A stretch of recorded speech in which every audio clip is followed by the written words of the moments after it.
Sup guys, it's Alex here, and we are back with another Bracketology update. Only 3 days away from Selection Sunday. We have a couple tournaments wrapping up their finals tonight. Then we have a lot of tournaments wrapping it up tomorrow as well with semifinal matchups. And then, of course, we have Sunday with the actual finals. Then we have the big moment, 6 p.m. Eastern Time, Selection Sunday. Best day of the year, and college basketball has been going nutty this week. We've had some crazy upsets in conference tournaments, both at the kind of one bid level and then also in the major conferences as well. I mean, right before I recorded this video, it's not fully an upset, but it was a pretty 50-50 matchup between Wisconsin and UCLA, and Wisconsin just absolutely trounced UCLA. Then you have games in the Big Ten tournament like Ohio State getting upset by Iowa and really putting the dagger in Ohio State's NCAA tournament hopes. I'd be very surprised if they made it at that point. Then we had a couple buzzer beaters last night. We had Kentucky blowing a 10-point lead with like 2 minutes to go, taking a buzzer beater to beat Oklahoma, but of course they'll have Lamont Butler out probably for a little bit of time. I'd be surprised if he plays tonight. Maybe he'll be back in time for the NCAA tournament. But then you also had Louisville, who had a kind of a crazy back-and-forth game with Stanford over in the ACC, ends up with Chucky Hepburn hitting the game winner. And then, of course, I probably should have mentioned this at the beginning of the video. For Duke, we have Cooper Flagg, National Player of the Year favorite at this point, getting hurt against Georgia Tech. Duke was able to pull out the win after being down early, but he has already been announced as out against North Carolina tonight. But he is a big question mark for the NCAA tournament. Obviously, Duke's going to be a 1 seed regardless of if he plays or not. But how far can they go in the tournament without him? I mean, they're still a fantastic team without Flagg, but can they win a championship without him? I don't know. So we'll find out more over the next couple of days, of course. But we are going to go ahead and take a look here at the bubble based off of Jerry Palm's bracketology. I've been doing Joe Lenardi's a lot lately. Been getting requests to do Jerry Palm's. So we'll switch it up here. Taking a look at the bubble, last four in are Indiana, who are kind of at the mercy of the selection committee at this point. They lost to Oregon yesterday in the Big Ten tournament. They're right on that cut line. I think they're probably in at this point, question mark, but there's a lot of teams that still have to play. Of course, you see Xavier down there and San Diego State both. They lost yesterday in their conference tournament, so it was especially heartbreaking for Xavier because they were up pretty big over Marquette and ended up blowing a big lead in the Big East Big East tournament. And then, so they're kind of at the mercy of the selection committee. I mean, I feel like San Diego State might kind of miss now. I mean, they've kind of had a clunker of an end to the year, so we'll see what happens there. Boise State, on the other hand, I believe they beat San Diego State yesterday. They have a big game tonight as well over in the Mountain West. I believe they play New Mexico. So taking out the number 1 seed in the Mountain West, that would be huge for their resume. So taking a look here at the first round, we have North Carolina, who have a big game against Duke tonight. If they can beat Duke, they might just be in the tournament, and they might just be out without a win. Then we have Dayton as well, who's trying to make a run in the A10 tournament, a team that had high hopes to start the year, had a horrible mid-year stretch, and have kind of been fighting back here at the end of the season. Then we have Colorado State, who fought hard near the end of the season, but they lost yesterday, I believe, and now they're probably out of the NCAA tournament. And then we have Texas on kind of that 4th team out right now, right on the bubble. They got a big win against Texas A&M yesterday in a crazy game. I mean, double overtime, both teams looking like they had it in the bag at one point. Texas is actually playing Tennessee right now as I'm recording it, so by the time you guys are watching, you probably know the result. Right here, it looks like Tennessee's up by 11. I would expect Tennessee to win, but Texas really needs to beat Tennessee if they want to make the tournament. I'd be surprised if they end up pulling it out. But anyway, as you guys know, if you've been watching my videos, every time I do one of these bracketologies, I go to the vertex42.com, download their Excel bracket template, and fill it out based off of whoever's bracketology I'm doing, and then get my predictions for how the NCAA tournament would go. I feel like it's kind of a good little one-stop shop to kind of talk about each matchup and see how far I would have teams going, of course, having upsets in there, and trying to see how it would turn out just based off of these bracketologies. I say it every time, but bracketology matters so much because you could have two teams who might be Final Four favorites, but if they get paired up in the same region, then obviously only one can move on. Like, this is a perfect example over here. Auburn and Michigan State. two teams that I've had in the championship game in recent bracketologies. Only one can make the Final Four here, so it's all about the bracket. I say it every time, but I just want to hammer that home. So I'll go ahead and start here with our first round. Up in the top left corner, we have Auburn versus the winner of St. Francis and Jackson State. Obviously, we're going to go with Auburn there. Illinois versus Gonzaga, a great 8-9 matchup. Gonzaga winning the West Coast Conference a couple of days ago. Illinois still going strong in the Big Ten tournament. I believe they play Maryland tonight. That's going to be a great game to watch as well. But here, Illinois versus Gonzaga. Give me the Fighting Illini moving on. Then Clemson versus McNeese. McNeese, the Southland champions. They are a team that I think could pull off a 12-5 upset, even a 13-4 upset, depending on where they get bracketed, but not against Clemson. I think Clemson's too good of a team. I think that McNeese is going to be a popular upset pick, but not against Clemson. Give me the Tigers there. And then give me Oregon as well over Akron. Then Missouri versus the winner of Indiana, Boise State. I think Boise State would be Indiana, but then give me Missouri with a great season that they've had, pulling off that first-round victory. Then we'll have St. John's versus UNC Wilmington. Give me St. John's there. I would love to see an upset by UNC Wilmington, but I just don't see it happening. Give me the Johnnies there. Then Louisville versus Baylor.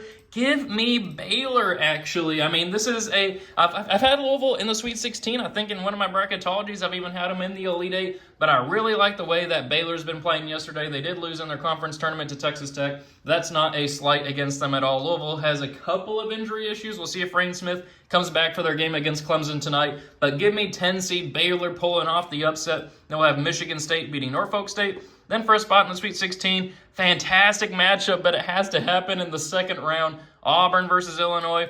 Give me Janai Broome and Auburn moving on there. Clemson versus Oregon. Give me the Tigers of Clemson pulling off the slight 5-4 upset. Then we'll have St. John's moving on past Missouri, and then Michigan State moving on past Baylor as well. Then for a spot in the Elite Eight, Auburn versus Clemson, Battle of the Tigers. It feels like they've been paired up right in the spot in a lot of bracketologies lately. But give me Auburn winning the Battle of the Tigers there. And then we'll have St.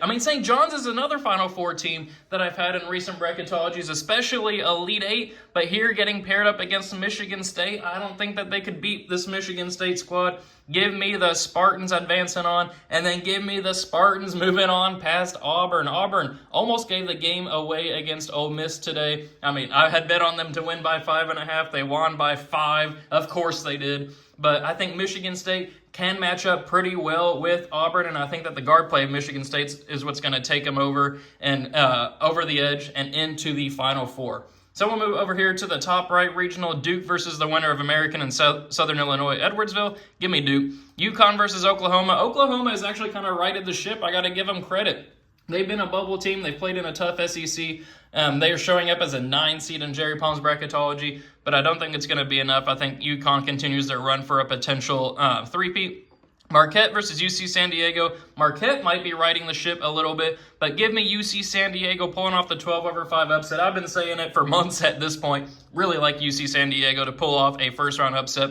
Then we have Maryland versus Lipscomb. Give me Maryland beating Lipscomb there. I could see Lipscomb pulling off an upset, but give me the Maryland Terrapins there. Then give me VCU pulling off an 11-6 against Mississippi State.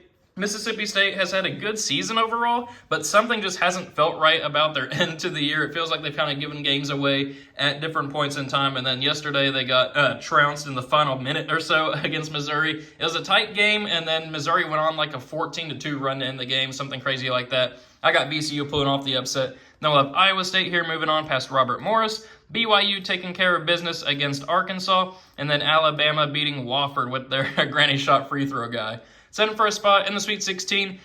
Depending on what happens with Cooper Flag here, I'm going to assume he's out based off of his injury in this bracketology. So give me 8-seed UConn pulling off the upset. UConn obviously has not had the season that they've been hoping for, but they have talent. They got Caravan, they got McNeely, they got Solo Ball. I think that if Cooper Flag is out, and only if Cooper Flag is out, UConn could pull off an upset. I'm not saying they will, but why not have some fun here in the bracketology based off of these ifs? We'll go with UConn there, and then we'll have Maryland moving on past UC San Diego.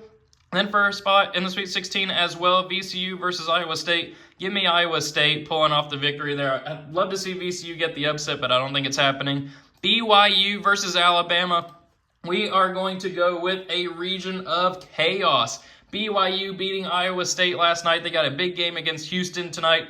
Alabama, obviously, I think even in the last bracketology, I might have had Alabama win the whole thing. But I think Alabama is just one of those teams that can win it all or they can lose early depending on how things go. BYU, a team that might be playing some of the best basketball in the nation right now. Give me the 7-2 upset in a region of chaos here. And speaking of chaos, Elite 8 seed UConn to upset Maryland. Give me the Huskies with Dan Hurley. They got the experience. They are well coached as well. I think UConn can make a run here to the Elite 8, where they will play BYU, who will upset Iowa State. These two teams feel tied to each other this year. They have played a lot over the last month or so, and BYU has won both times that they've played recently. Give me BYU there, and then give me BYU making the Final Four. This is definitely the first time I've had BYU making the Final Four, but we got to have some craziness in this NCAA tournament. It's a team that can make a run based off of how they've been playing lately. Give me the Cougars as a 7th seed in our Final Four. So I'm going to move on down here to the bottom right regional. Up first is Houston versus Quinnipiac. Give me Houston there. St. Mary's versus New Mexico. Great kind of mid-major teams here. Well, not mid-major, kind of like that upper mid-major range with the West Coast Conference and Mountain West. But give me St. Mary's. I know they did just lose in the West Coast Conference final, but they've been playing great basketball all year. I'll go with St. Mary's. Then give me 12-seed Liberty, who survived a scare against Kennesaw State today. I was watching that one live. Michigan plays Purdue later today as well, but Michigan has not been performing very well this year. They've kind of been, or not the year, because they're a 5 seed for a reason, but I would say over the last couple of weeks, barely beating Rutgers at home, getting shellacked by teams as well, getting shellacked. I think Purdue beat them on the road. Same thing with Illinois, Michigan State winning at home. We'll see what happens with the Big Ten tournament today, but give me Liberty pulling off the upset there. Then we'll have Kentucky here moving on past Yale. Arizona versus the winner of Xavier and San Diego State. Give me Xavier pulling off the upset. Give me Xavier to beat at San Diego State, and then give me Xavier to pull off the 11-6 upset. Then we'll go with Wisconsin beating Troy, Kansas moving on past Georgia, and then Tennessee moving on past Omaha. So then for a spot in the Sweet 16, Houston versus St. Mary's. Give me Houston there. Kentucky versus Liberty. I think Kentucky could be right for an upset here. Depends on if Lamont Butler is back in time for the NCAA tournament or not. I mean, he might play tonight in the SEC tournament, but he hurt his shoulder again. So we'll see what ends up happening there. Because of that, I did it with Duke. I'll do it with Kentucky here. Give me 12-seed Kentucky, or 12-seed Liberty pulling off the upset over Kentucky. Kentucky is injured right now. Liberty could be one of those teams that just makes a Cinderella run. Give me the Flames there. Then Xavier versus Wisconsin. Give me Wisconsin there. These two teams seem to get paired up a lot in the NCAA tournament for some reason. Kansas versus Tennessee. Big time names here, but give me Tennessee. I think Tennessee is just the better team at this stage, beating the #1 overall preseason team. Send for a spot in the Elite 8. Houston versus Liberty. Give me Houston there. Liberty's run's going to come to an end. Wisconsin versus Tennessee. Give me Tennessee. And then for the Final Four, give me Houston advancing out of that bottom right regional. So then we'll go over here to our last one. We'll have Florida moving on past Bryant. Creighton to beat Utah State here. Creighton survived a scare against DePaul yesterday. They were down by like 11 with 3 minutes to go. Forced overtime, forced double overtime, and then won in double overtime. That was kind of crazy to watch. Then we are going to go with 12-seed Drake, another one of my favorite sleeper picks this year, pulling off the 12-5 over Ole Miss. Then give me Purdue here, moving on past High Point. West Virginia, I don't know if they're going to make the team or not, or make the tournament or not. I was kind of surprised that they weren't even on the bubble for Jerry Palm there in the last 4 in or first 4 out. They had a disappointing loss in the Big 12 tournament. Give me Memphis, though, pulling off the 6-11. West Virginia is just a little too inconsistent for me right now. Then Texas A&M to beat Utah Valley. Vanderbilt pulling off the 10-7 over UCLA. And then Texas Tech moving on past Montana. Send for a spot in the Sweet 16. Florida versus Creighton. Give me Florida advancing on there. Drake versus Purdue. Give me Drake. Let's have some double-digit seeds here in our Sweet 16. We got Liberty. We got Drake. We have, obviously, the crazy upset there in the top right. And the crazy region in the top right. Why not have Drake? I think that they could beat Purdue. It's not just for the upset. I think Drake, they've only had like 3 losses on the season. They are playing fantastic basketball this year. Purdue's a little inconsistent now that Zach Edey's gone. Some weird losses on the resume, but obviously a 4 seed for a reason. But give me Drake pulling off the upset there. Then we'll go with Texas A&M to beat Memphis, and then Texas Tech to beat Vanderbilt. Then for a spot in the Elite 8, I would love to see Drake move on here, but I'm going to go with the Florida Gators, obviously being the better team. Texas Tech versus Texas A&M, rematch of the old Big 12 here, but give me the Red Raiders of Texas Tech, who I think are playing better basketball at this stage, which sets up a 1 versus 2 here. So it's kind of crazy. In our Elite Eight, we had a 1 versus 2, 1 versus 2, 1 versus 2, and then obviously our crazy region up here with a 7 versus 8. So Florida versus Texas Tech. Give me the Gators advancing on here to the Final Four, which sets up a fun Final Four here. We got a 2-1 seeds, a 2 seed, and then obviously a 7 seed making a run, a little Cinderella run for BYU.